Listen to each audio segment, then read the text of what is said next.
The most volatile currency pair of 2010 will probably be one of those two currency pairs that we discussed, but always a close front runner for volatility is everyone's favorite, the Orient Express, the pound yen. Many of you are familiar with the pound yen on an intraday basis and are familiar with this currency because you trade it regularly and you trade it responsibly, of course. And the pound yen has been pummeled, it's been kicked around, it has been trashed on, dumped on, hit on, every kind of on you can have. This currency pair has been whacked and blown up, and it is really, really time that we start talking about what happens next with this currency pair. It is in the midst of a decline yet again. It has been as low as, in 2009, 118 or so. Could we see a return to that level, and what would cause it? It has been as high in the past 2 years as 163. Could it get back to there, and what would it take?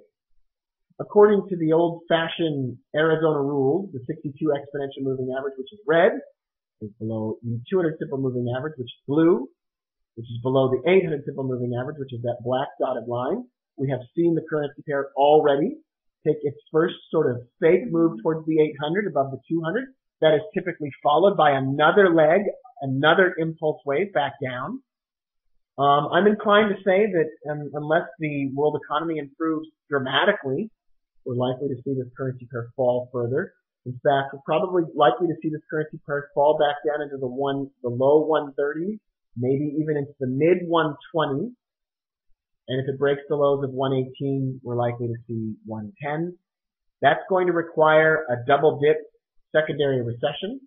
However, if U.S. interest rates start to improve, if we see an interest rate hike in the next 4 months, even a small one, signs of a recovery, signs of a stock market improving, and confidence returning to the market, hiring returning to the market, this currency pair will very easily by the end of the year reach 106. Very easily.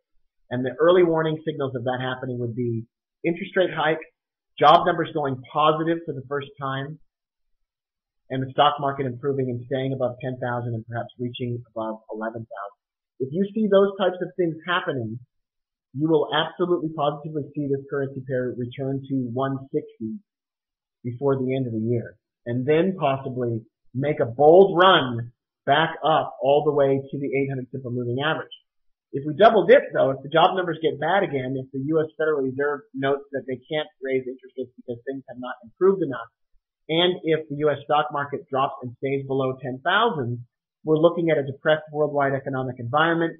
And the fact of the matter is that this currency pair is as susceptible or more susceptible to those kinds of situations than any other currency pair out there.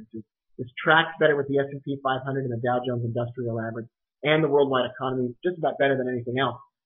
It also will track the euro dollar to a certain degree. If the euro dollar starts to fall on bad economic news about Europe, it's likely that this currency pair will follow, and that this is a very worldwide economic sensitive currency. You know, I've been thinking about that, Rob. I wonder if at some point you're going to see more unraveling of that correlation, just because they have different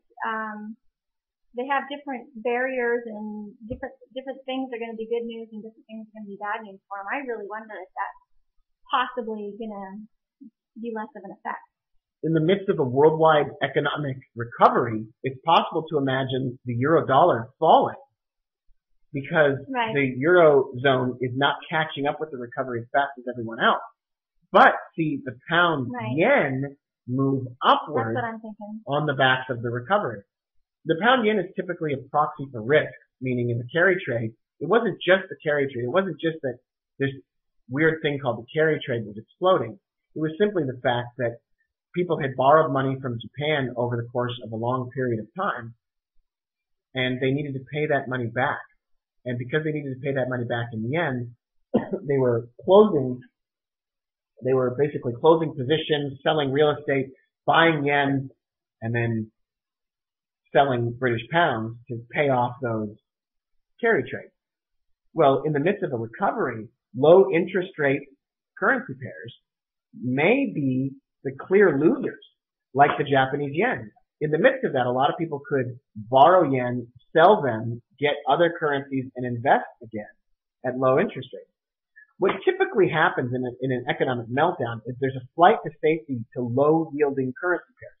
Low-yielding currency pairs included in the past the Swiss franc, the US dollar, the Japanese yen. There's a flight to safety in low-yielding currency pairs. That's not just because low-yielding currency pairs are seen as safe. It's also because a lot of loans were taken out in those currency pairs at low interest rates and are now being paid back because people are worried about the economy. They want to pay off the debt and stay, basically flat. But in the midst of an economic recovery, U.S. dollars are going to be cheap, and so there could be a significant demand to borrow those and then sell them. And Japanese yen in particular, go borrow 100 million Japanese yen and then go buy real estate or whatever else. So we could see the pound yen go up while the euro dollar goes down.